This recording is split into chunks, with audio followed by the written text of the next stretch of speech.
RuneScape 3, the original RuneScape. A game once loved by many, through controversial updates and changes. Now a game loved by few, and hated by most. In this series, with a fresh account and a new start, I want to explore what the game has to offer, focusing on differences to old school RuneScape, and what's changed from that game we all used to love.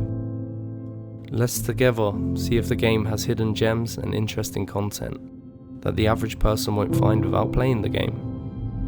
And what's the appeal to keep playing this game for so many people? Is it refused to change and start over? Or is there something we're all missing? Let's find out together. Alright guys, welcome back to another episode. We have unlocked ports. So if you don't know where ports is, it's over in Ports of Rim. If you recognise this area here, you go into this portal and yeah, you can basically start ports. So I'm guessing there's going to be like a tutorial, so I've only just unlocked it, so let's try it out.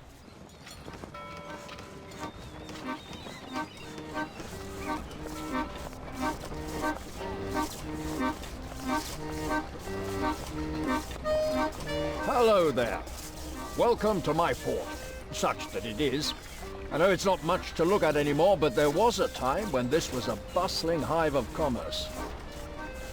We haven't seen any trade since the sea monsters started attacking. The port's fallen onto hard times, and the eastern lands have grown quiet. Huh?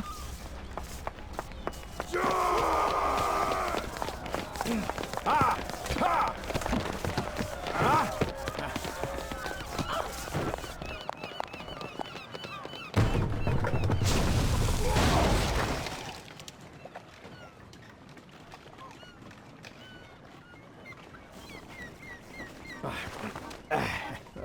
Well, you can certainly handle yourself, can't you?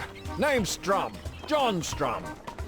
So we finished the tutorial. How to explain this is going to be pretty hard, but basically if you just think of like kind of like a Facebook game, it's kind of like that. So you are the owner of this port here, all these buildings, everything, and you have two ships when you start. You send the ships out, you wait for them to come back, they come back with resources, you use the resources to upgrade the place, and so on. It's pretty much like one of them waiting games. So if I click on one of my ships, we'll have missions. If we go to Voyager list, these are our missions. So we pick our missions, and you have different like skills needed for the missions. So if we click this one, you have a chance of success. You can edit your ship to sort of help with the success by changing certain pieces and stuff, and you can also edit your crew. Like I got crew members that these are good with morale, he's good at combat, and she's good with the seafaring stat. So you sort of get it as good as you can, you send the ship and wait for it to come back, and that's pretty much it. So obviously it gets a bit more complex than what I've explained though. For example, your crew members, they have experience, they level up, you unlock different areas that you can send your ships to, different days you can hire different crew members, so on. But the tutorial pretty much explains it pretty well. You can also do the majority of it from anywhere. You get this item and it's a captain's log. If you open it, you can manage your ships. So I got like 30 minutes till these come back. You can't do everything, but you can do the bases of you know, spamming ships in and out, collecting them, so on. But if you want to do some other stuff, you have to actually go there. But yeah. Alright guys, I've been putting this off for long enough. Time to do desert treasure. So our first target of the quest has been found. Look at this dude, man. He's one ugly motherfucker. Alright, there's the first diamond achieved. God, I fucking hate this place. You take so much damage and your stats get drained. Oh, but here's the next guy we need to kill. Wish me luck. See, the worst part about this is every time you get hit by the area effect, which drains you, is it empties your adrenaline as well. She'll be coming round the mountain when she comes. So I definitely like what they've done graphically with these guys. They've definitely updated them. They all look really interesting. So the lockpick works, and I have failed this hella times. Think how many lockpicks I would have had to have brought. I think I failed like 20 times. We might have even had to have bring 2 inventories, but we'll just keep trying until we get it. We finally got it. Probably took me about 25 tries, so 90 thieving counts for nothing here. Alright, time to kill the final boss. One thing I will say about this quest is Mage is so effective in comparison to using other styles on these bosses. Highly recommend mage. Alright, first attempt to get through the pyramid. Can we get a clean run? Hey, we made it through second try, and that is Desert Treasure complete. Oh, so glad to have that out of the way. It's never as bad as you remember. We've also unlocked magic, ancient magics, and they've made some changes to them when using them with EOC. So obviously, like with EOC using abilities, so you're not going to get, you know, the barrage and the freezes and stuff, but they've gave them like passive effects, which is like a 25% chance to freeze your opponent or something. Haven't really looked into it much, but that's something we're going to have to test out at some point. So I just looked it up, and it says the spells have a 10% chance of occurring. So these are like blood, like heals you a certain amount. The ice barrage, you know, roots your target. Similar stuff to what it already is, but there's like a 10% chance of it occurring on the spell. Full armadillo in the wilderness, no fucks given. We've got King Roland coming to me in a vision. What the fuck is this? Okay. I like what they've done here. It actually feels like you're in a zombie apocalypse. Like, the whole of Varrock Castle's run over by zombies right now. Jesus Christ, the Shield of Arav is actually pretty powerful. Holy fuck. And there we go, the Defender of Varrock complete. That was actually an alright quest. It's kind of like a zombie invasion kind of quest, but that leaves only 2 quests left for curses. But the next one, we don't have the strength level 4, so we're going to have to do some melee training. All of that quest, we actually got 60 hunter and 83 mining as well. Hey boys, we've hit 60 attack, unlocking dragon weaponry, but also is unlocking a little something I smithed earlier, which I don't think I need a quest to use. Oh, that looks pretty cool actually, yeah, but that's going to be our weapon of choice at level 60. Okay, I've noticed from my stream, a lot of people didn't actually know you could send ships without actually going there with the captain's log. So I just want to make an extra thing that you can definitely do it without having to be in port. So I thought I'd add that in there. Hey, just finished our first ever Caliphate King. Actually really fun. I'm going to stay for a couple more kills so I can show you guys the mechanic. But one of us did get a rare drop worth 9 mil as well. So this guy throws out stuns, which are the blue ones. And he also throws out these yellow balls, which do serious damage, but you got to kind of try and run away from them. Easier said than done. Sometimes you get a bad positioning. And every time I record, I actually play like shit. But yeah, you just got to kind of dodge the balls. And if you get unlucky and get caught with like a big stack of balls, it can be quite painful. So you kind of want to spread out a bit. Like there's a big stack. So just run away. Boom, really high damage on the mage stage. The other 2 stages are actually pretty simple. You just pray like range or melee. I don't really understand the boss fully because I'm just DPS. I'm just sat at the back DPSing. But the guys at the front, one of them will tank and there's a killer ability. Then someone else will draw his attention to avoid that. And that's pretty much it, I think. So there's the one drop we got on the Reaper there, 9 mil. We got a hefty donation coming in of 12k. I think we broke the 300k mark. Jesus Christ. Well, this is probably a good time to check out this item we got. It's called Mask of Broken Fingers. I got it from Treasure Hunter. It looks so stupid. But basically, there's a bunch of these Slayer items that you get from Treasure Hunter. So wearing this, you get like double XP killing crawling hands. This is the crawling hands one.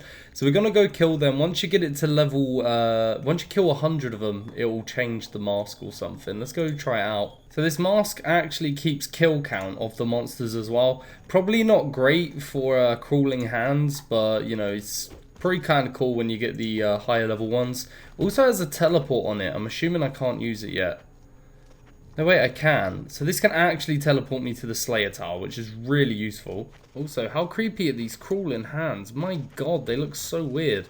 Okay, so that's 100 kills done, and my god, this fucking mask looks scary as shit. So there's a transform on this. I'm assuming it's some kind of emote. What the fuck? Okay, that was strange. And there's a teleport, which I'm assuming is limited. So, Mauritania Slayer Tower, Tavali Slayer Dungeon. So, ground floor, let's try it out. Okay, that brings me straight here to the hands, which is kind of useful for any other Slayer task here. But that's pretty much all it does, other than keeps a further kill count. I'm assuming you have to wear it, though. Well, apparently, I think we just unlocked the next zone. Not sure what that means. I think we unlock new crew members for ports now. We'll just have to see. And there we go. The Curse of Arav complete. Just kind of like a standard puzzle quest. A little bit annoying. Not too bad. That leaves, though, one quest for curses. Okay, guys. There's a grapple shortcut here, right? But there's a bridge right here. Like, why is this even still here in the game? Like, what is the point of this grapple shortcut when you've got a bridge here? But anyways, gonna do it because you probably just need it for a diary. Got the grapple in my inventory from the last quest, so I thought I might as well do some grapples. But yeah, completely pointless that right there.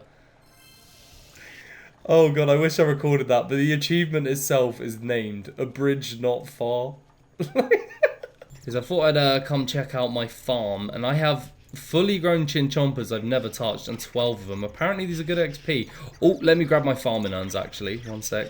Alright, so let's take a look how much XP these chins are. Gather.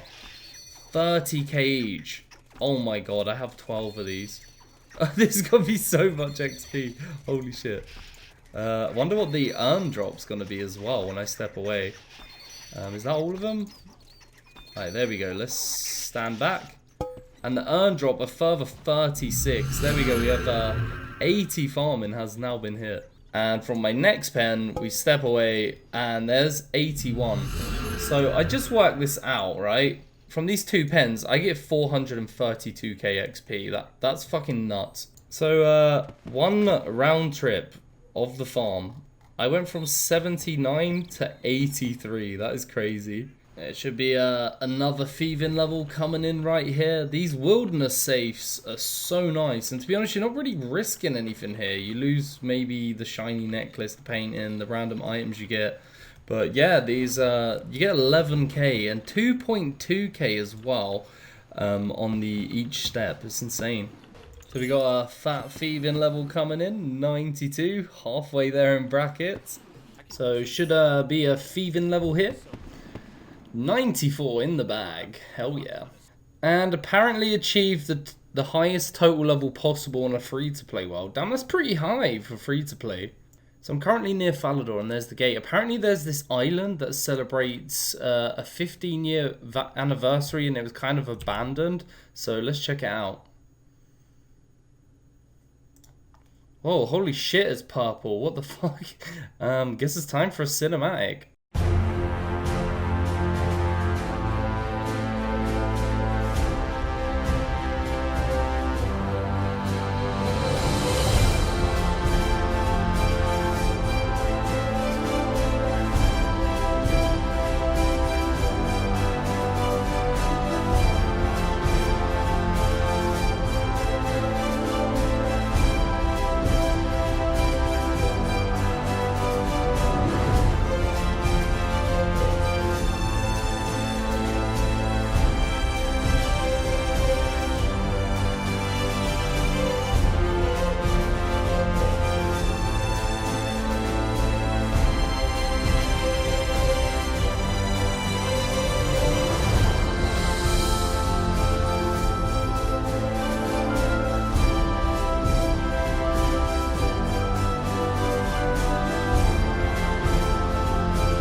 So they got all like these statues which landmark, you know, certain events. It's a shame they don't just update this every year. That would be so cool. Like that's 2015. Oh, that's that thing where you climb on its back. I wonder what that actually looked like. Okay. King Black Dragon 2002. Nice. Prif. It was released in 2014. I thought it was way newer than that. Shows how much I know. Elvarg. Dope. What's this? Got a Fremennik longboat. Was Fremennik added like 2007? There's loads of stuff. Next 2011. Like this stuff I assume like is so much newer, like Next and stuff. Just where I've not played RS3. The dad statue. Oh man, it's a shame they just left this. They should really just update this every year. They could. There's plenty of room on the island. They could just add new like statues every time something comes out, which it might not seem meaningful at the time, but you know, give it like 3-4 years, it'll definitely add meaning to it. Alright ladies, think we can get an upgrade here? Yeah, we're moving up to the large, so we don't need to come back here as often. I'm in the wilderness a hell of a lot, so it'd be nice not to come back so much. So as I'm training thieving, there's a dude in full Elder Rune, just chilling, training thieving. I'm going to attempt to go kill him, so wish me luck. Hey, 95. We're starting to get really close now, really close. And there we go, 97. So coming up on a big milestone, 98. One more level to go. And just a little tip, you don't actually need to leave here. When these are all on cooldown, you can trap this guy in the room with you and thieve him. And this guy's can be good at XP. I think there's one that's like a lot higher. I don't think it's this dude. This guy here, the rogue captain. If you're waiting for the cooldown, you might as well thieve him. You get 130 per pickpocket. There is a cooldown when it runs out, and you don't have to spam click though. The cooldown's pretty short if you get caught. But also, there's 3 chests in here. They're 400 XP each. So do all your safes while you're waiting. Do your 4 chests and pickpocket this dude just to get some XP between. 3, 2, 1. Let's get it. 99 thieving. Let's go. And I failed the attempt. Oh god. Alright boys, one more attempt. There we go. 99 thieving has been hit. Shout out everyone who turned up. Damn, look at that spam. That's so nice to see that on RS3 because it's kind of an old school thing, but first 99 has been hit, boys. Boys, it looks fucking hideous. I'm gonna be honest. It looks terrible, but you may not know, but there is an options in settings to change it to the retro cape. So we're going to go and do that. If we go retro cape and then we go down to thieving, which is here, and we tick that, that should now be changed. There we go, much better. We need to get a trim on it though. But yeah, I definitely prefer the old school looking one. It looks so much better. So we had a bit of a clipping issue, but as soon as I put some armor on it, it has seemed to have fixed itself. But yeah, first 99, it needs trimming, man. It looks so trash without the gold trim, boys. But yeah, I think I'm going to wait a while to get another 99. Probably going to go get curses next. Only got 1 quest to go. So there is a clear difference here. Obviously, he's got the hood attached. I haven't. But I definitely prefer the retro one. But if you get 120, I don't think I've seen a retro 120. I don't even know if that's possible. But the 120 of the normal looks really nice. Alright, guys. Another thing you have the option to do in gameplay skills experience, and then you scroll down, is you can put a gold trim around anything that's 99. Though if you want it for like the aesthetic, I kind of like that. I'll probably leave it on. I don't know. Let me know in the comments what you guys think. And you can also toggle on virtual leveling, which is if I go in this skill to like, it now tells me how much XP I need to get to 100.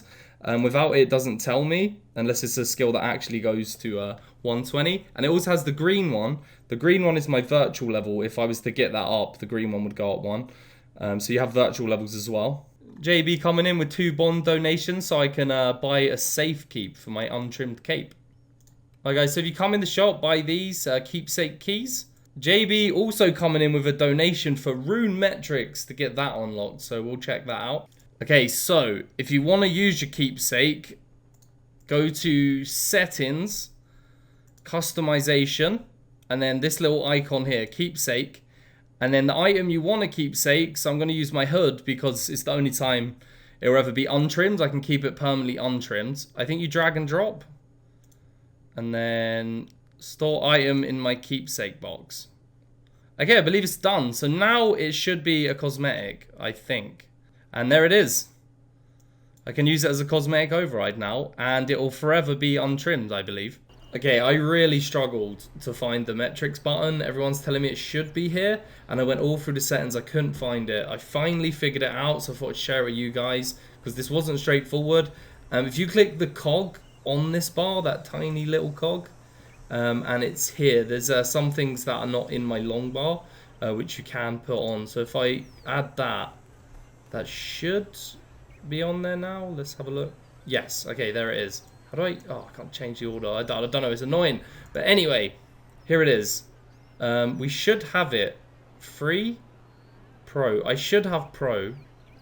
The rune metrics will expire. Okay, so we do have it. I'm going to figure out how to activate it. Okay, so this metrics is pretty complicated at first glance. I'm probably gonna play around with it for a bit, like a day or two, get a grips for it and how it works, how it interacts with my drops and my XP and so on, and then give it a good evaluation. One thing I just found out, I was trying to friends chat my total wealth, because I thought it's included in this metrics. No, that's a separate thing. I think that's ridiculous, if I'm honest. I thought this was like the only bond add-on you had. But if I want to flex wealth, my total wealth, I have to then get another add-on. It's a bit money grabby. I think they should combine it with this, if I'm honest. But yeah, I need to get a better understanding of the metrics. So this right here is probably going to be the thing I get the most out of with this, is my XP per hour and stuff. This is going to be really handy. And I wish I had it before I did the thieving, so I could have showed you guys, you know, my XP per hour. Like, at the moment I'm at 9k an hour, but obviously it's creeping up as I chop trees. But yeah, this is going to be very good. So the Wealth Evaluator add-on is 1 bond for 2 weeks, or 3 bonds, and it's permanent. So I think I'll probably just wait till I've got 3 bonds and just unlock it permanently, then give you guys my opinion on that as well, if it's worth getting.